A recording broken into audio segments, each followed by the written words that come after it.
Welcome to The Explainer. Have you ever wondered how some people just seem to get things, like almost instantly, while the rest of us are stuck studying for hours on end? Well, today we're going to dive into the science of learning, all based on the amazing book How We Learn by Benedict Carey.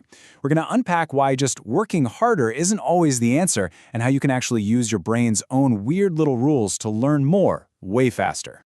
Okay, let's just kick things off with this pretty bold idea from the book's foreword. What if everything we've ever been told about just working harder is just wrong? What if the real secret to learning isn't about more grit, but a much smarter strategy? You know, educator Sun Luhong breaks students down into these four types. You've got the ones who study forever and don't get great results, and the ones who study forever and do. Fine. But the one we're all fascinated by, right, is that third one, the student who puts in short study time for high ability. They just seem to breeze through it. So, how on earth do they do it? What is their secret? And the author himself, he starts with this problem that is so relatable. He calls himself a worker bee, just constantly studying, not because he loved learning, but because he had this deep, constant fear of falling behind. He was putting in all the hours, only to watch other people learn the same stuff with, like, a fraction of the effort. Sound familiar? And that right there brings us to the core promise of this whole idea. The problem isn't that you're not trying hard enough. It's that you're using the wrong method. It's all about understanding this weird and wonderful machine in our heads, our brain, and learning how to work with it, not against it. So let's dive in and see how this thing actually works. All right, first things first. We basically need to take the old user manual for our brains and just toss it in the trash. The one that says the brain is just a muscle you have to push harder and harder, yeah, that one's wrong. For so long, we've thought of the brain as this simple storage device, like a computer's hard drive, where we just save files of information. But what science is showing us is that it's actually much more like a movie director. It's constantly creating stories and piecing together memories to make sense of everything. It's not just storing facts, it's building a whole narrative. Scientists like Michael Gazzaniga actually found this little module on the left side of our brain they call the interpreter, and its whole job is to create a story that makes sense. So for example, if you wake up and your leg is sore, your interpreter might instantly invent a story like, oh, I must have kicked the wall in my sleep, even if you have zero memory of it. It just connects the dots. And this storytelling impulse, it is absolutely fundamental to how we learn and remember things. So here's the crucial point. Learning isn't just filing away a fact. No, it's a full-blown production. You've got a whole film crew up there. The interpreter is your director, creating the story. The hippocampus is the editor, splicing together new memories. And the neocortex, well, that's the massive film archive. Realizing this changes absolutely everything.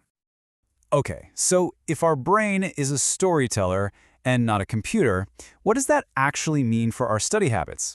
Well, it means some of those good habits we've been told to follow our whole lives might actually be hurting our learning. Let's start with the myth of concentration. I mean, we've all heard this, right? Find your one perfect, quiet desk. Make it your study cave. Stick to it. Build that routine. But is that actually what the science says we should do? Not even close. In fact, it's the opposite. Studies show that changing up where you study, maybe the library one day, a coffee shop the next, even just a different room in your house, it creates richer, stronger memories. And why? Because your brain, our little storyteller, links the information to all those different environmental cues. It gives the memory more hooks to hang on to. Ah yes, the classic brute force method. You've got a test tomorrow, so you lock yourself in your room for 3 hours straight and just plow through the material. It sure feels like you're working hard, but is it actually effective? The research here is, well, it's not even a contest. The spacing effect, as it's called, wins every time. Look at this. If you take that same 3 hours of study time, but break it up into smaller chunks over a few days, you can as much as double your long-term retention compared to cramming it all at once. It's the same amount of time, just used way smarter. All right, now we get to what might be the most powerful and definitely the most counterintuitive idea in the whole book. What if forgetting things isn't a failure? What if it's not a bug, but actually a critical feature of learning? And this is not some newfangled idea. Over 100 years ago, brilliant thinkers like the psychologist William James realized that having a perfect memory would be completely overwhelming. Imagine trying to find a file on a computer that had no folders, no search bar, just a billion files jumbled together. That's what perfect memory would be like. Forgetting is essential. For a long time, this was the entire story of forgetting. Back in the 1880s, a guy named Hermann Ebbinghaus memorized thousands of nonsense syllables, things like Zoff or Vap, and then he tracked how fast he forgot them. The result was this famous curve. You see a super steep drop-off at first, then it kind of levels out. It looks pretty depressing, honestly, like a one-way slide into forgetting everything. But here's the catch. Ebbinghaus was using totally meaningless information. Decades later, a researcher named Philip Ballard thought, what happens if we use something meaningful, like poetry?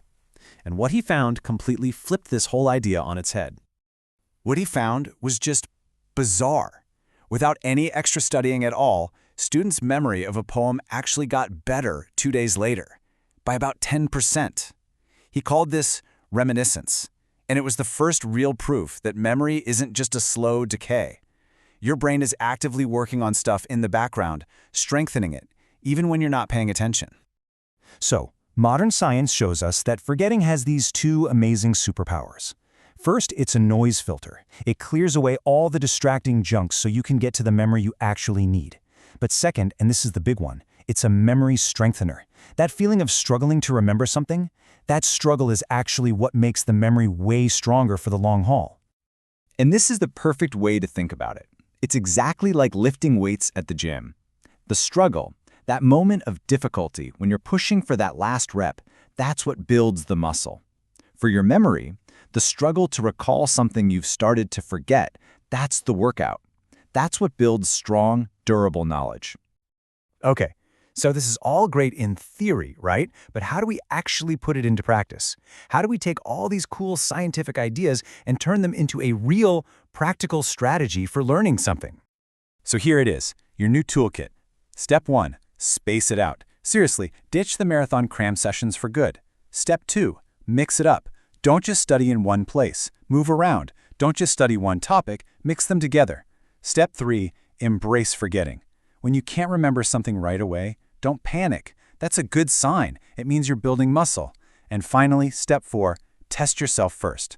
Before you even read the chapter, try to answer the questions at the end. It primes your brain for the answers. This isn't just folklore. This is a toolkit built on a century of real science. Because at the end of the day, effective learning is not about brute force. It's about becoming a better partner to your brain. It's about understanding its weird habits, its love of stories, its need for breaks, and even its reliance on forgetting, and then using all of that to your advantage. So I'll leave you with this final thought. Maybe all those things you thought were weaknesses, getting distracted and needing a change of scenery, or forgetting things you just learned yesterday, maybe they're not weaknesses at all. If you understand the science, you can actually turn those so-called bad habits into your greatest learning strengths.